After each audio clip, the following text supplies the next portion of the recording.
YouTube, what's going on? This is Team Ragnarok again. I'm your host, Zero Magnum X, and we have another deck showcase. This is EarthP0w3r's Megabug deck. It took Oakmont, Pennsylvania's KMC, and I believe went undefeated at Mr. Nice Guy's games. So we're going to feature what the cards are and everything else, and give you a little bit of insight on the deck, why it does so well, and I hope you enjoy. So apologies, I'm going to zoom in a little bit so you guys can see the picture better. Alrighty. Okay, first off we have 3 High Queen in the deck. This card tutors your cards. It lets you get free level 5 or less creatures right onto the battlefield, which is amazing because it lets you open up with Rzalka as an option. It gives you cards if you're not on this deck, things like Gillifloom the Assaulter for another attack. Just so much that this card does. It's phenomenal. Keeper of Laws. I mean, the list goes on and on. It's anything level 5 or less. I mean, that's ridiculously absurd. And the card is just fantastic overall. I don't know why people looked at it and were like, oh, this card's only okay. It's only like an $8 card. Now it's like a $30 card. Just so all of our misers out there and all the people who want to make a little bit of profit know. Fantastic card. Okay, next up we have 3 Mana Tick. This guy is phenomenal. I mean, it's probably the best tutor creature in the game next to Hive Queen. And the fact that it lets you search Hive Queen is so consistent and so very powerful. It's outrageously ridiculous how good this card is in this kind of deck. So, I mean, yeah, it can, you know, whiff, quote unquote. But it has so much implications for the type of deck it's in. It's just absurdly powerful. You wouldn't think 3 mana for 1000 be any good, but this guy just gets you what you need when you need it.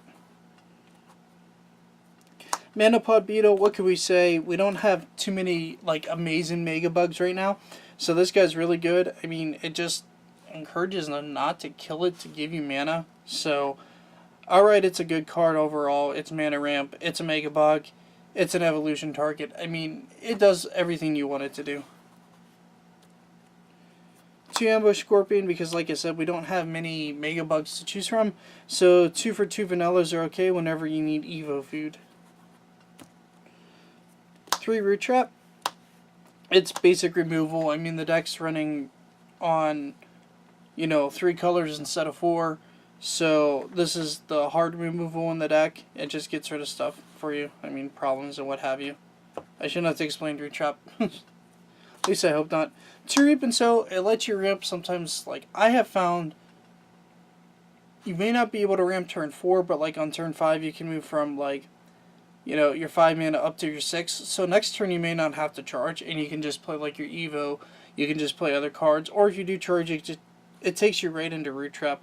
So I mean, the card's okay, but I mean, Reap and Sow is just good deck thinning, good mod, or cycling. So overall, and it gives you a mana for free. 2 Full Metal Lemons, because blockers are important against early rush, and whenever it dies, it ramps you. So, you know, free mana is always good. 3 Swordhorn. This guy is so fantastic. It gets rid of Herald. It gets rid of all the problems you want it to, especially when coupled with the next guy I'm going to show you. 5500 is very, very strong, especially on 3 mana. I mean, in Magic terms, this is a 3 mana 5.5 over 5.5. It's just such a well-placed card in the meta, especially in a deck like this. It gets over all the blockers. I mean, it does everything you want it to do. Aside from attack the 1 Drake and it has 4000 because it can't be attacked. But minus that, it does all the other things you want it to do. 3 Homunculi on the Blasters. I mean, you know, you like a 3000 power boost. How about taking Swordhorn up to 8000 and decking over things like Boltile Dragon? I mean, it's unreal. Keeper of Laws. This card is just too good. It really, really is. It goes into control. It goes into tempo aggro decks like this. It goes into just about anything that's running Light Civilization and can use it. So in this form, it lets you be aggressive. It lets you have a finishing attacker that you don't have to worry about being removed from the board. Since you want to get aggressive with your creatures, this guy's going to sit back there and then just finish him off. And if you're facing something like control, this guy just does so much work against a deck like that, where you can just draw a bunch of cards and just keep going. Find your threats, find your Hive Queen, find whatever you need. 2 Storm Spark Blast, because it's a staple. I mean, we don't have a board wipe. I don't think you'd want a board wipe in this kind of deck. It also allows you to get rid of their blockers, so you can just go for game whenever you need to, because this is an aggressive deck. So overall, it's a good card. 3 General Finbar. This guy is absolutely insane.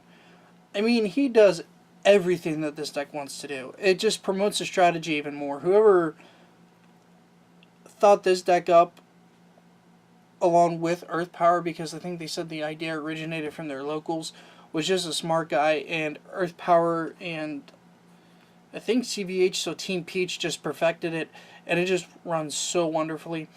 General Finbar is the final push the deck needs. It just came together. I mean, like, Steam Tank Cryon wasn't really doing much, but this guy, he just pushes the deck right in the direction you want it to go.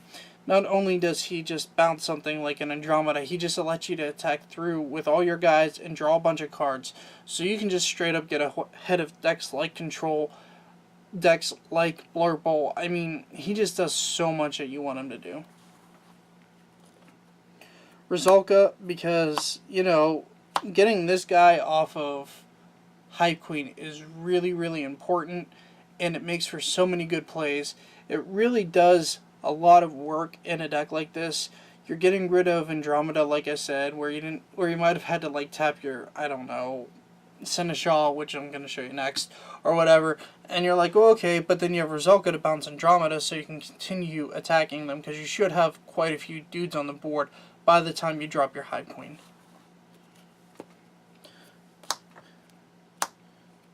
I don't know if his list was playing 2 or 3 Seneschals, but I like 3.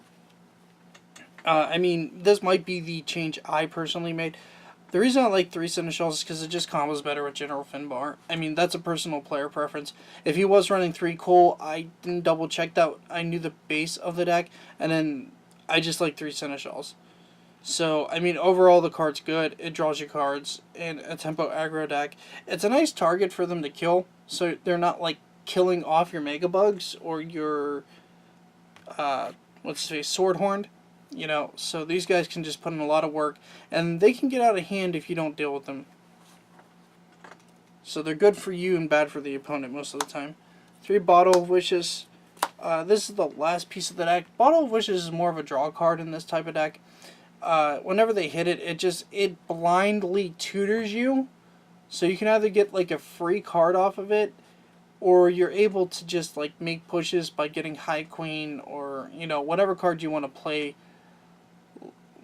you know, like during that exact turn or tutor next turn. I mean, if it runs into Finbar and you drop Finbar or RZK, I mean, it's just all around a good card in this deck. And I think the only thing it doesn't hit is your evolution. So, I mean, outside of that, it's pretty good.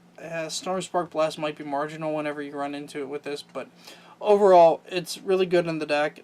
I only ever hard casted this card once, but it was because I knew I was through my High Queens, and it actually ended up winning me the game, I think, or coming close to it, because it went right into General Finbar. I was just paying attention to what would be most likely to come up, and I think I had a chance of one of the 3 Finbars or 2 RZKs I think were left.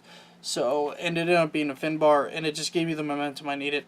But generally, you don't ever want to hard cast this guy, because it's really bad. But in that case, I did, and it turned out to be a good result instead of a bad one. Anyway, YouTube, I hope you enjoyed this deck showcase of EarthP0w3r's Megabugs, and please remember to favorite, comment, and subscribe. Take care, YouTube, and remember, keep calm and game on.